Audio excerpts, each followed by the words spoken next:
নমস্কাৰ বন্ধু বান্ধৱী তথা আত্মীয় স্বজন মই মোৰ চেনেল দি হোম বনানিজ ফেমিলিলৈ আপোনালোকক পুনৰ স্বাগতম জনাইছোঁ। আপোনালোক নিশ্চয় কুশলে আছে। আজি মই তেনেই সাধাৰণ আৰু সহজ ৰেচিপি এটাৰে এই ভিডিঅ'টি প্ৰস্তুত কৰি ওলাইছোঁ। আহকচোন চাওঁ মই আজি কি বনালোঁ। নিৰামিষ ভাত সাজৰ লগত চাটনি এটা থাকিলে ভাত সাজ খুবেই আকৰ্ষণীয় হৈ পৰে। সেয়ে মই নিৰামিষ ভাতৰ লগত খাব পৰা চাটনি এটা আপোনালোকৰ ওচৰত প্ৰস্তুত কৰিবলৈ লৈছোঁ। পটলৰ চাটনি। তাৰ বাবে মই 3টা পটল ভালদৰে ধুই চুচি লৈছোঁ। এতিয়া পটল 3টা এনেদৰে জুইত সেকি ল'ম। আপোনালোকে তাও ব্যৱহাৰ কৰিব পাৰে আৰু পটলকেইটা মাজে সময়ে এনেদৰে লুটিয়াই থাকিম। প্ৰায় 6-7 মিনিটৰ ভিতৰত পটলকেইটা সিজি উঠিব।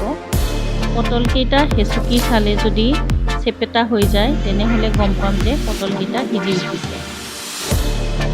এয়া মোৰ পটলকেইটা সিজি উঠিলে মই চেপেনাখনেৰে এনেদৰে নমাই আছোঁ। নমোৱাৰ আগতে অকণমান হেঁচুকি চাইছোঁ। পটলকেইটা সুন্দৰভাৱে সিজি উঠিছে। এতিয়া মই অকণমান ঠাণ্ডা হ'বলৈ দিছোঁ। এটা কেৰাহীত নহৰু 3টা কলি, আদা এচকল, কেঁচা জলকীয়া 2টা, কালজিৰা এচুকুট গৰম হ'বলৈ দিছোঁ যাতে ইয়াৰ কেঁচা ভাৱটো নোহোৱা হয়।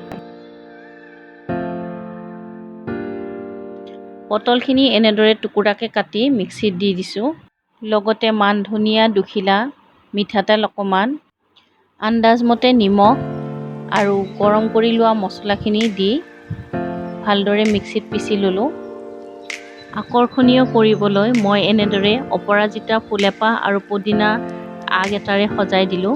খাবলৈ খুবেই সোৱাদ হৈছিলে। আশা কৰোঁ আপোনালোকেও বনাই খাব। আজিলৈ ইমানেই। ধন্যবাদ।